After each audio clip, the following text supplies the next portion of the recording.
unleashed his midterm message inside our nation's hotel doormat, USA Today, predicting that if elected, Democrats will turn us into Venezuela, where the currency is printed on perforated rolls because it's worth less than toilet paper.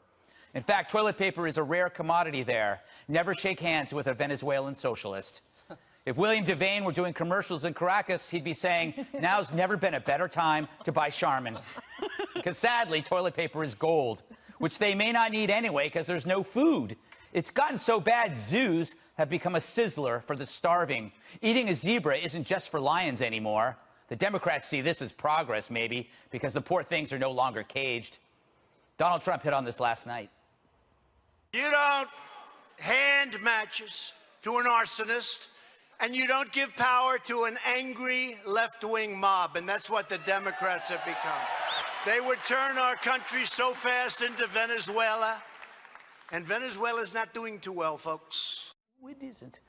There's that M word again, which should never be used to describe threatening hordes. Is it mob behavior? No, it's not mob behavior. It's people who are upset and they're angry with the way the country is going and the policies that these people. Will you let me finish, Matt, please, before you jump in? Okay. Someone needs a timeout. Meanwhile, Trump says of the Democrats' lurch to the left, quote, every single citizen will be harmed by such a radical shift. Virtually everywhere it has been tried, socialism has brought suffering, misery, and decay. But maybe that's the point. What happens when you destroy prosperity? Well, besides vacating zoos, you vacate a country and elect a Bernie. It's the Democrats' version of the wall. Who wants to come here if here is worse than there? The Dems' backward thinking actually reverses traffic. But maybe I'm wrong. If only there were examples of people fleeing lousy places that once were great before leftists took over. Oh, yeah, Venezuela. I think we have the Democrats' slogan for 2020. Zebra, it's what's for dinner. So I've noticed this, Jedediah, that Trump's message is to link the Democrats with Venezuela. It's kind of like what he did with, Crooked Hillary and what's that guy? What's Slow-Eyed Nick or whatever? Slow-Eyed Nick. Sleepy-Eyed Chuck. Sleepy-Eyed Chuck. Yes, yes. You were close, Greg. Slow-Eyed Nick. That sounds like a drink. Yeah, it does. Yes, but it's he's doing that thing. Yeah, well, it resonates. He has a way of saying things in a way that's very relatable to people and that really hits home. And one thing that always strikes me is that Democrats like to present themselves as pro-choice. On abortion, of course. They make the argument we're pro-choice. On everything else, they're anti-choice. And when I was looking at what he wrote, I was thinking, wow, the Democrats don't want to give people the opportunity to choose their doctors, to choose what kind of health care they want. They have some audacity calling themselves pro-choice. I know they limit it to abortion, but it's insane. I think the point needs to be driven home to people. Why do you trust, especially on health care, why do you trust bureaucrats to do a better job for yourself than you can do? Why? Because government is not God.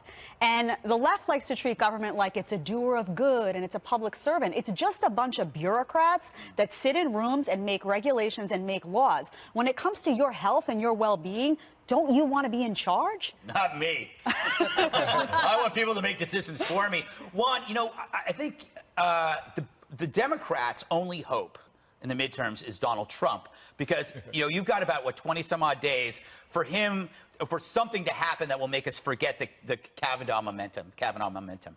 I think the big issue here, and it touches on socialism monologue, is healthcare.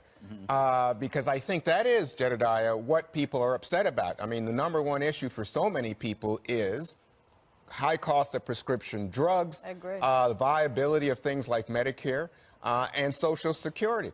And so right now, this is amazing to me, but according to the polls, you have 70% of Americans who support Medicare for all, single payer, including 52% of Republicans.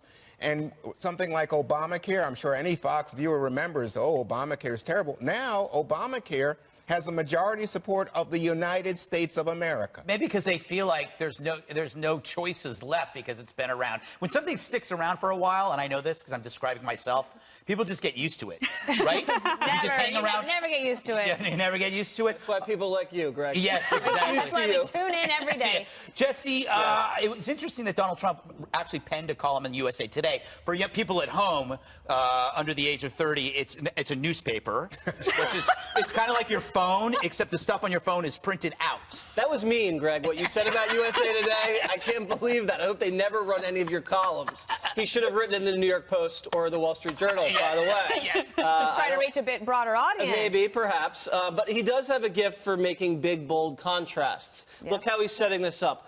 America versus Venezuela, capitalism versus socialism, greatness versus misery. And it's not just a good midterm message, it's a good general election message, because he's right. The Democrats, once they got their claws into health care, they're not going to stop there. Yeah. You just have to listen to what they say. They've talked about capping CEO salaries. They've talked about guaranteeing housing as a right. They've talked about universal pre-K, universal college. In California, they're experimenting with guaranteed income. So carbon tax. There's a lot of socialist ideas that they're kicking around, which are very dangerous. And if the Democrats get a hold of any lever of government, especially the economy, they are going to slow down this boom so big. Wage growth is going to slow down. Investment's going to slow down. Entrepreneurship's going to slow down. It's going to be very dangerous. This is a very good message going into the midterm. Dana, I know you have something you want to say. No, but I'll wait. Okay. Whatever you want to talk about. Do you think CNN got a memo about the mob? It's like you don't say, you don't call gangs animal. The M word. The M word, yes. You can't say it. It's not just CNN. Yeah. It's across the board on the left. Because what's happened is President Trump has the ability to make the contrast, and he has the left on defense, so it's on its heels, and you have this the idea that now the Democrats on every show or on the social media, it's not a mob. We are not socialists. We are not for abolishing ICE. Like, there's no proactive message that they can get across, because he always has them just responding to him. Right. And so that's why, like, he's already setting up 2020. It's like, basically, it's America versus you. What do you want to be? Yeah. America or the socialists. It's a great civics and economics lesson this past 3 years. It's incredible. It is. One thing we didn't get a chance to talk about this week because of all the news is that for the first time in history, over 50% of the world's population is middle class or higher. It's never happened before. It didn't happen without capitalism. Yeah. And we didn't have really a chance to talk about that. You know, I think capitalism is great. The other day I was at a ceremony, and this young woman came up and said, you know, so many people are down on capitalism, but the reality is that if you involve not just profits, quarterly profits, but you start talking about stakeholders, employees, workers, investors, it has made us richer. But I think that's why people are concerned about the high cost of drugs in this country and the high cost of, I mean, we pay twice as much per capita as any country in the world.